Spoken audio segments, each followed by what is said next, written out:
오늘 본문은 이제 엊그저께 우리가 매일 성경 말씀 묵상으로도 만났던 그런 본문이기도 합니다. 이 요한계시록 누가 썼을까요? 사도 요한이 썼죠. 사도 요한이 반모섬이라는 곳에 유배되어 있을 때 환상을 보고 그리고 쓴 그 계시의 말씀입니다. 여기 이 수신자가 있어요. 편지는 서신서는 수신자가 있는데 누구냐면 바로 아시아에 있는 7교회라고 그 앞에 1장에 보면 나와 있습니다. 제가 지난번에 한번 이제 라우디게아 교회에 대해서 같이 말씀을 나눈 적이 있었는데요. 7교회 혹시 어딘지 아십니까? 앞 글자만 따서 외우면 에서버두 사빌라 이렇게 외워야 되는데 사실 이게 쉽지는 않죠. 입에 착착 달라붙는 게 아니라서 그렇지만 좀 계속해서 읽다 보면은 하나님께서 우리 교회에 그리고 나에게 뭐라고 말씀하시나 묵상하다 보면 이 이름들이 그래도 조금은 익숙해지실 거예요. 제가 사실 설교할 때 앞에서 강대상에서 말씀을 전할 때랑 앉아서 들을 때 굉장히 받아들이고 궁금한 것들이 다르더라고요. 그래서 저는 그렇게 막 이미지나 이런 설교 자료를 이게 보여주는 사람은 굉장히 열심히 찾아서 보여주는 건데 막상 앉아있는 사람은 그 설교자의 생각을 따라가기가 힘들어가지고 그 사람이 궁금할 거라고 생각한 것이 사실 나는 궁금하지 않을 때가 있더라고요. 특히 지도 같은 게 그랬던 기억이 있습니다. 그렇지만 혹시라도 궁금하실 분들을 위해서 그 아시아 7교회가 어디 있는지 한번 지도를 통해서 한번 보도록 하겠습니다. 이게 저 노란 땅이 지금의 튀르키예 땅이에요. 튀르키예 가보셨나 모르겠는데 저기에 있는 7교회입니다. 아시아에 있는 7교회. 1번부터 에서버두 사빌라 시계 방향으로 돌아가는데요. 1번이 에베소 교회, 2번은 뭘까요? 3번은 버가모, 4번은 5번은 사대, 그다음에 6번은 그다음에 7번은 라오디게아. 이제 시계 방향으로 돌아가는구나. 이제 이 정도는 아시니까 얘기를 들을 때 도대체 그게 어디 있는 땅일까, 어디 있는 교회일까 막연하게 너무 추상적으로 들리시진 않았으면 좋겠습니다. 그리고 사도 요한이 있는 곳은 저기 조금 전에 있는 잠깐 다시 한 번만 보여주시겠어요? 에베소 옆에 보면은 반모섬이라고 되어 있죠. 저게 이제 유배되어 있었습니다. 한 80km 이 정도 떨어진 곳이었는데 저기서 환상을 보고 계시의 말씀을 써내려갔습니다. 이제 이 지도는 잊어버리셔도 괜찮고요. 이제 우리가 오늘 함께 나눌 본문은 에베소 교회 하나님께서 뭐라고 말씀하시나 우리가 함께 읽어보도록 하겠습니다. 2절과 3절 함께 읽어볼게요. 시작. 내가 내 행위와 수고와 내 인내를 알고 또 악한 자들을 용납하지 아니한 것과 자칭 사도라 하되 아닌 자들을 시험하여 그의 거짓된 것을 내가 드러낸 것과 또 내가 참고 내 이름을 위하여 견디고 게으르지 아니한 것을 아노라. 아멘. 자, 말씀을 또 나누기 전에 우리 7교회는 있었던 교회일까요? 아닐까요? 실존했던 교회라고 말씀드렸습니다. 그러면 그때 그 교회에 하시는 말씀이 도대체 우리에게 무슨 소용이 있나? 그렇지만 그 교회에 하시는 그 말씀이 바로 현대 그리고 앞으로 있을 모든 교회들을 대표한다라고 볼 수 있습니다. 하나님께서는 그 교회들의 대표성을 띠면서 지금 우리들에게 뭐라고 말씀하시는지 우리가 듣길 원합니다. 자, 여기 2절과 3절은 하나님께서 에베소 교회를 어떻게 하고 계세요? 네, 칭찬하고 계세요. 네가 이것은 잘했구나. 자, 에베소는 어떤 곳이었냐면 우리가 좀 전에 지도에서도 봤지만 해변 그런 바닷가에 있었어요. 그래서 무역도 그리고 상업적으로도 굉장히 발달하고 돈도 많은 도시였습니다. 돈도 많고 당시 로마의 4대 교회 중에 하나였어요. 로마의 4대 교회라고 하면은 로마 4대 도시라고 하면 로마, 그다음에 알렉산드리아, 그리고 안디옥, 그리고 여기 에베소가 들어갑니다. 그 중에서도 기록을 보면은 한 2번째 정도 이렇게 손꼽을 수 있다. 이렇게 기록이 나와 있어요. 굉장히 그렇게 번성하고 그리고 굉장히 주요한 그러한 도시였습니다. 그리고 이곳의 특징은 또 한 가지 뭐가 있냐면 우리가 성경에서도 봤고 그리고 자료 화면으로도 많이 봤던 그 우상을 섬기는 어떤 우상이었을까요? 성경에서도 우리가 많이 봤었는데요. 아데미 여신을 그렇게 섬기는 그런 곳이었습니다. 아데미 여신을 섬기는 그러한 사당, 신당, 그곳이 굉장히 많은 사람들이 찾고 그리고 그곳에 굉장히 음란하고 그리고 음탕한 그런 일들이 있었습니다. 근데 그 사람들이 그런 행위를 하면서 사실은 그것이 그 신을 기쁘게 한다라고 생각을 했기 때문에 별다른 생각이 없었겠죠. 그래서 그 신당, 그 사당, 그곳을 아주 작게 그런 어떤 굿즈라고 하죠, 요즘에는. 그런 것들을 만들어서 파는 그런 사람들이 있었어요. 그 사람들이 그것으로 이제 소득을 얻고 그리고 그것으로 벌어먹고 다른 사람들은 또한 그것을 가지고 가서 즐거워하고 그리고 우상을 숭배하고 섬기는 그러한 일을 했던 것이죠. 근데 하나님은 놀라운 계획을 가지고 계셨죠. 이곳에 누가 갔습니까? 사도 바울을 통해서 교회가 세워졌어요. 교회가 세워지면서 이제 복음을 전하고 그리고 또한 복음을 전할 때 어떤 일들이 일어났을까요? 많은 사람들이 예수를 믿었어요. 예수를 믿고 그걸로 끝. 그렇지 않고 그 사람들이 가지고 있던 마수라는 그런 책들, 굉장히 비싼 책이에요. 그런 것들을 다 싸들고 나와서 불태우고 이런 일들이 일어났습니다. 그런데 항상 성령이 역사할 때는 어때요? 싫어하는 사람들, 그렇게 그런 사단에 속한 그런 사람들도 있었죠. 그 사람들이 어떻게 했을까요? 특별히 사도행전 19장에 보면은 데메드리오라고 하는 은장색이 나와요. 그 사람이 너무 화가 나는 거예요. 아, 저 사람들 때문에, 바울 때문에, 저 교회 때문에 우리가 이 밥벌이가 끊어지게 생겼다 하면서 분노하고 그리고 사람들을 소요하게 해서 아주 거기에서 더 이상 있지 못하게 하는 그런 일들이 있었죠. 아무튼 사도 바울을 통해서 그 사도 바울의 2차 전도 여행과 3차 전도 여행을 통해서 교회가 세워졌어요. 교회가 세워지고 사도 바울은 복음을 전할 뿐만 아니라 특별히 사람들을 세워서 두란노 서원에서 매일같이 말씀을 가르쳤습니다. 양육을 했던 거예요. 그러한 일들이 그곳에 있었습니다. 그럼 사도 바울이 그곳에 평생 있었을까요? 그렇지 않았죠. 사도 바울이 자기가 떠나기 전에 에베소의 장로들을 모아요. 에베소의 장로들을 오라 해가지고 거기에서 이제 말씀을 전하죠. 고별 설교를 해요. 그러면서 그 기록된 말씀이 사도행전 20장에 기록되어 있는데요. 특별히 무엇을 당부를 하냐면 항상 우리가 떠나기 전에 우리 엄마 아빠들 어릴 때 혹은 또 우리가 다 커서 우리 가정에 우리 자녀들에게 항상 당부하는 말이 있죠. 나갈 때 뭐 가스불 꺼라, 그리고 문단속 잘하고 나가라, 이런 것들. 혹은 또 길 건널 때 조심해라, 오늘 꼭 기도해라, 이런 것들. 사도 바울은 무엇을 얘기를 했냐면은 이리가 너희들 가운데 올 것이다. 그래서 너희들을 잡아먹을 수 있을 것이다. 그리고 또 한 가지는 너희들 가운데에서도 제자들을 끌고 가는 그런 사람들의 무리가 생길 수 있을 것이다. 너희들은 그래서 조심해라, 깨어있으라. 그러면서 그럴 위기의 상황에 어떻게 하라고 하고 있냐면 내가 너희들을 훈계하고 가르쳤던 것을 생각하라고 얘기를 하고 있어요. 그래서 무엇을 항상 기억해야 되는 거예요? 하나님의 말씀, 들은 그 말씀을 기억을 해야 되는 거예요. 이런 상황에 있었습니다. 근데 이런 교회에 예수님께서는 뭐라고 칭찬하신 거예요? 너희들이 인내했다. 그리고 악한 것을 미워하고 그리고 또한 너희 가운데에서 거짓 사도들의 거짓된 것을 드러냈다라고 얘기를 하고 있어요. 자, 여기 그들을 미혹시키는 것들, 거짓 선지자들도 있었습니다. 각 가정 교회마다 돌아다니면서 정말 그 사람들이 이제 복음을 전하려고 왔는데, 복음을 전하고 가르치려고 왔는데, 복음이라는 것은 그 가운데 조금이라도 우리 것, 내 생각이 들어있으면 그것이 진짜인가요? 그렇지 않죠. 다 하나님이 싫어하시는 거예요. 그런 것들을 뭔가 그 사람들이 듣게 만들고 혹하게 만들고 나의 권위에 순종하도록 하기 위해서 그런 것들을 전했어요. 그렇지만 여기 에베소 교회는 자기들이 들었던 교리에 비추어서, 말씀에 비추어서 진짜인지 가짜인지 늘 생각하고 그리고 비춰봤던 거죠. 그리고 또한 여기엔 정치적인 탄압이 있었어요. 정치적인 핍박. 당시에 굉장히 이 로마에서 핍박했던 그런 황제가 있었습니다. 도미티아누스 황제가 있었는데 이 사람의 굉장한 핍박이 있었음에도 불구하고 그들은 자신의 믿음을 굴하지 않고 지켜냈던 거예요. 그래서 주님께서는 너희들이 내 이름을 위해서 인내했다, 참았다라고 말씀을 하고 있는 거죠. 여기에 대해서 한 가지 더 칭찬이 나오는데 6절 한번 읽어보도록 하겠습니다. 시작. 오직 내게 이것이 있으니 내가 니골라 당의 행위를 미워하는도다. 나도 이것을 미워하노라. 자, 무엇을 미워한 것을 칭찬하시나요? 니골라 당의 행위. 사도행전 6장 5절에 보면은 이제 니골라라는 사람이 일곱 지사 중 한 명으로 등장하는데 같은 사람인지는 확실하진 않습니다. 기록상으로 확실하게 나타나 있지는 않기 때문에.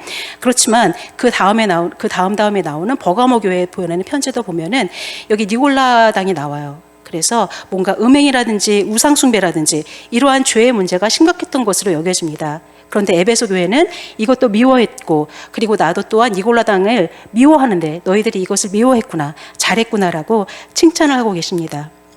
그러면 칭찬만 하시지 않았죠. 우리 아까도 봤지만 우리 4절 말씀 함께 읽어볼까요? 시작.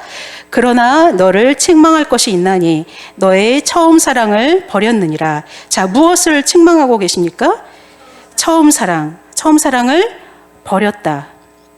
에베소 교회 사람들이 교리를 지나치게 강조했어요. 거짓 선지자들에게 넘어가지 않고, 그리고 자신들의 믿음을 지키고, 그리고 사도 바울이 그렇게 권면하고, 그리고 마지막 설교에서 남겼던 그 말씀 따라서 항상 그 말씀의 중심 가운데 있으려고 했는데, 그러다 보니까 너무나 열심으로 하다 보니까 어느샌가 그들 가운데 처음 사랑이 없어졌어요. 처음 사랑이 없어졌다. 무슨 얘기일까요? 아마 여러분들도 그런 경험이 있을 거예요. 아니면은 이제 그런 경험들을 이제 들었을 수도 있고, 가정을 위해서 열심히 헌신했어요. 엄마 아빠가 열심히 일을 하고, 그리고 가정을 위해서, 자녀를 위해서 이만큼 했는데 어느덧 보니까, 시간이 지나서 보니까 내가 가족의 구성원이 아닌 것 같은 거예요. 철저히 나는 뭔가 따돌림 당해 있는 것 같고, 그리고 알아주지도 않는 것 같고, 내가 뭐하러 이렇게 했을까? 왜 나의 자녀들은, 왜 나의 남편은, 왜 나의 아내는 알아주지 않는 거지? 이러한 생각이 들 때가 있어요. 그리고 또 교회에서도 마찬가지죠. 나는 이만큼 헌신하고 열심히 하는데, 근데 열심히 그리고 헌신하다 보면 어느샌가 다른 사람들을 정죄하고 핍박하는, 그리고 또한 때로는 너무 서운해요. 그런 마음이 들 때가 있죠. 그럴 때가 가장 위험합니다. 내가 정말 안 섬기느니 못한 그러한 일들이 있을 수 있어요. 너희들에게 책망할 것이 있다. 너희들이 처음 사랑을 버렸다. 너무 뭔가 서운하고 사람들이 날 알아주지 않고 너무 우울하고 외롭고 그러한 생각이 들 때, 이 사람들도 주의 말씀을 위해서 열심히 수고하고 노력했는데 어느덧 보니까 그 마음속이 너무나 하나님을 향한 사랑보다 그 말씀의 활자를 너무나 사랑하고 그것을 지키기에 그런 행위와 그런 어떤 형식에 너무나 급급했던 거예요. 예전에 교회 보면은 교회 이것이 있어야지 부흥할 수 있다. 그리고 이것을 해야지 조금 더 은혜로운 예배를 드릴 수 있다. 그래서 많은 것들이 교회 안으로 들어오고 인정이 되었습니다. 또는 또 많은 것들이 교회 밖으로 내몰려 갔어요. 그런데 그런 것들을 내몰린다고 해서 교회의 예배가, 그리고 우리의 삶이 훨씬 더 영적으로 풍요로워지고 아름다운 그런 삶을 그렇게 아름다운 교회, 아름다운 예배를 드릴 수 있을까요? 그렇지가 않아요. 그게 참 신기하다라는 생각이 듭니다. 우리가 처음 사랑이 없다. 어느덧 그렇게 눈에 보이는 것, 그리고 사람들이 그리고 유행하는 것들, 그런 트렌드를 따라가다 보면은 어느새 주님은 없어지고 교회에 이런 틀만 덩그러니 남는 그런 일들이 있을 수 있습니다. 그렇게 우리가 마음을 다른 것에 빼앗긴 틈을 사탄은 노리고 있죠. 틈을 그냥 놔두질 않아요. 어떻게든지 그것을 확 앗아가려고 지금도 눈에 불을 켜고 이렇게 찾고 있겠죠. 내가 어느새 갑자기 은혜가 사라지고 원망과 불평과 그리고 정죄함만이 남아있는 그 틈을 타서 우리 마음가운데 기쁨이 없을 때, 은혜가 없을 때 주님께서는 바로 처음 사랑을 버렸다라고 말씀하고 계십니다. 고린도전서 13장 1절 함께 제가 읽어볼게요. 내가 사람의 방언과 천사의 말을 할지라도 사랑이 없으면 소리나는 구리와 울리는 꽹과리가 된다. 너희가 너무나 아름다운 그런 방언을 하고, 그리고 천사의 말을 하고, 그리고 또 귀신을 쫓아보내고 온갖 이적이 일어나지만 그 가운데 너희들이 나를 향한 사랑이 없다면 아무것도 아니다라는 거예요. 제가 처음에 신앙생활을 대학교 그 캠퍼스 안에 있는 기독교 단체를 통해서 시작을 했는데, CB라는 것을 통해서 처음 그 복음에 대해서 굉장히 좀 그때 처음으로 열심으로 듣게 되었어요. 근데 그분들이, 저는 사실 가고 싶진 않지만 그분들이 모여서 이제 하는 것들을 보니까 굉장히 많은 이적들이 일어나는 거예요. 이적들도 일어나고 너무나 똑똑하고 멋있어 보이는 거예요. 그래서 그 모임에 가고, 그리고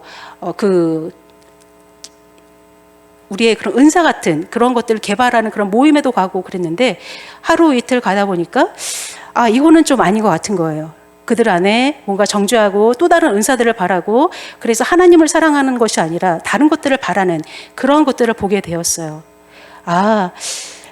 하나님의 은혜라는 게, 그 복음이라는 게 저런 곳에 있는 건 아니구나. 나처럼 뭔가 눈에 보이는 것에 혹하는 사람들을 위해서 주님께서 이 일을 통해서도 주님을 보게 하셨지만 이게 다는 아니다라는 생각이 들었던 때가 있었습니다. 우리가 아무리 아름답게 방언을 하고 아름답게 천사의 노래를 한다 할지라도 우리 가운데 그렇게 사랑이 없으면 소리나는 불이 울리는 꽹과리가 됩니다. 우리의 아름다운 섬김과 헌신 속에서도 하나님을 사랑하는 마음이 없다면, 하나님을 사랑하는 그 진정한 마음이 우리 마음의 중심 가운데 없다면, 하나님과의 관계가 깨어져 있다면 우리가 어떤 것을 하더라도 그저 공허하고 헛된 것임을 알게 됩니다. 3절에는 거기 13장 고린도전서 13장 3절에는 또한 이렇게 말하고 있죠. 내 몸을 불사르게 내어줄지라도 사랑이 없으면 내게 아무런 유익이 없다. 내가 누군가를 위해서 그리고 하나님을 위해서 내가 몸 바쳐서 뭔가 희생을 하는 것 같지만 그 가운데 주님이 없다면, 그 마음의 중심 가운데 예수 그리스도 십자가가 없다면 울리는 꽹과리와 같고, 그리고 내게는 또한 아무런 유익이 없는 거예요. 그래서 말씀을 보면서 궁금했어요. 그러면 사랑이 무엇일까요? 사랑이 무엇일까요? 흔히 드라마나 사람들이 얘기하는 사랑이 사랑일까요? 그런 것들은 시간이 지나면 마음이 또 바뀌기도 하고, 그리고 움직이는 거야. 사람들이 얘기를 하잖아요. 사랑은 움직이는 거야. 그래서 여기 갔던 사랑이 저기 가기도 해요. 그래요. 우리가 즐겁게 살기 위해서는 때로는 그런 사랑의 마음을 배우게 하시고 그리고 알게 할 때도 있어요. 그렇지만 중요한 건 그 진정한 사랑은 예수 그리스도 안에서 우리는 배울 수 있다는 겁니다. 요한일서 4장 7절은 이렇게 얘기하죠. 사랑은 누구에게 속한 것이다? 하나님께 속한 것이다. 그리고 하나님을 알아야 사랑할 수 있다. 우리가 아무리 사랑하자 하더라도 내가 처음 사랑을 회복해야지, 내가 다시 이 사랑을 회복해야지 라고 하지만 내가 하나님 앞에 나아가지 못하고, 내가 하나님을 알지 못하고, 내가 하나님의 그 예수 그리스도 십자가가 내 안에 없다면 나는 그저 울리는 꽹과리와 같은 거예요. 그 어떤 것을 하더라도 내게 유익이 없는 거예요.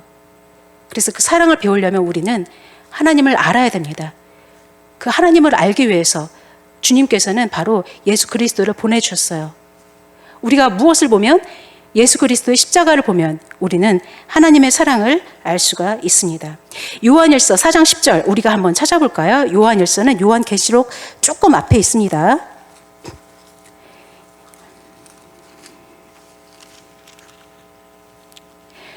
제가 가진 성경으로 392쪽에 있습니다. 392쪽. 함께 읽겠습니다. 시작. 사랑은 여기 있으니 우리가 하나님을 사랑한 것이 아니요 하나님이 우리를 사랑하사 우리 죄를 속하기 위하여 화목제물로 그 아들을 보내셨음이라. 사랑이 어디 있습니까? 사랑은 하나님께 있습니다. 하나님께서 또한 우리 죄를 속하기 위해서 화목제물로 그 아들을 보내셨는데 바로 거기에 하나님의 사랑의 증거인 거예요. 그리고 기꺼이 우리를 사랑하셔서 화목제물이 되어주신 예수 그리스도 안에서 우리는 하나님의 사랑을 발견할 수 있습니다. 오늘 그러면 계시록 2장 5절의 말씀 다 함께 읽어볼게요. 400쪽입니다. 함께 읽겠습니다. 시작. 그러므로 어디서 떨어졌는지를 생각하고 회개하여 처음 행위를 가지라. 만일 그리하지 아니하고 회개하지 아니하면 내가 내게 가서 내 촛대를 그 자리에서 옮기리라. 자, 이제는 진단의 말씀이 나와요. 너희가 이렇게 했으니까 이렇게 해라. 이렇게 하면 좋겠다라고 하는 하나님의 말씀이 나오죠. 권면의 말씀이 나옵니다. 그래, 너희들이 처음 사랑 어떻게 회복하는지 내가 알려줄게. 어떻게 하라고 말씀하십니까? 어디서 떨어졌는지를 생각하라. 생각만 하고 끝나나요? 아니죠. 회개하죠. 회개를 해야죠. 회개는 다시 돌아오는 거예요. 원래 와야 될 자리로 돌아오는 거예요. 그래서 처음에 행위를 가지라. 만일 그리하지 아니하고 회개하지 아니하면 내가 내게 가서 촛대를 그 자리에서 옮기리라. 처음 사랑 어디에서 만나셨습니까? 예수 그리스도의 십자가를 통해서 우리가 주님을 만났어요. 그 사랑이 너무나 놀라운 거예요. 죄인인 나를 이제 주님 앞에 주님을 만났을 때 나를 죄 없다 하시고 깨끗한 옷으로 입혀주시고 자녀라고 불러주시고 주의 사명을 위해서 주님께서 나에게 주의 사명을 부어주시니 얼마나 놀라운지요. 그런 경험들이 있을 거예요.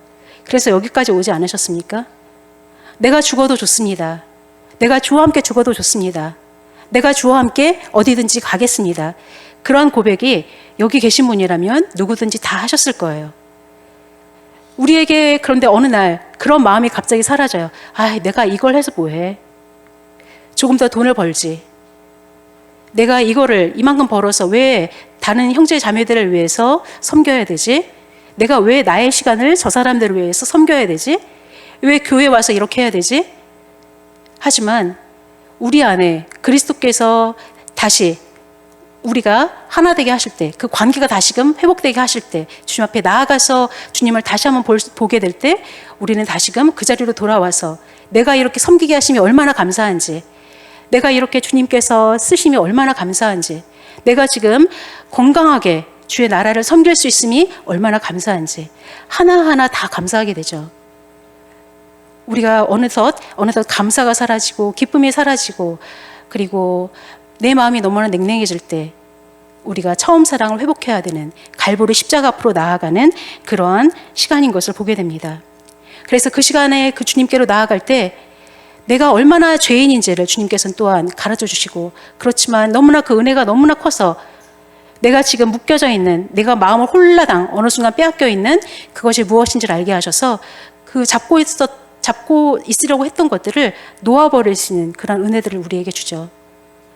나는 돈도 쥐고 싶고 그렇게 명예도 쥐고 싶고 그리고 나의 건강도 쥐고 싶고, 물론 우리가 지키기 위해서 노력해야 되는 부분들도 있겠지만 우리가 지키려고 하는 것이 너무나 많아서 하나님께서 우리를 마음대로 사용하실 수가 없어요. 그런데 주님 앞으로 나아가면 내가 얼마나 탐욕스러운 존재인지, 내가 얼마나 걱정이 많은 사람인지, 내 마음이 얼마나 평강이 없는지 주님께서 알게 하십니다. 그래서 아무 소망 없는 죄인임을 고백할 때 주님께서 우리에게 처음 사랑을 회복하게 하시고, 그리하여 처음 행위를 감사함으로 또한 할 수 있도록 도와주실 것입니다. 사랑이신 하나님을 알아야 사랑할 수 있고, 다른 사람을 사랑해서 그 주님의 사랑을 또한 복음을 전할 수 있습니다. 그리고 우리가 여전히 그렇게 회개의 기회를 주심에도 불구하고 다른 길로 간다면 주님께서는 그 촛대를, 그 교회를 옮기시겠다라고 말씀하고 계세요. 무서운 심판의 말씀이기도 합니다. 7절 읽겠습니다. 시작. 귀 있는 자는 성령이 교회들에게 하시는 말씀을 들을지어다. 이기는 그에게는 내가 하나님의 낙원에 있는 생명나무의 열매를 주어 먹게 하리라. 아멘. 우리가 창세기의 말씀 굉장히 잘 알죠. 아담과 하와를 통해서 무엇이 이 땅에 들어왔습니까? 죄가 들어왔어요. 그러고 나서 그 사람들이 에덴에 계속해서 살 수 있었을까요?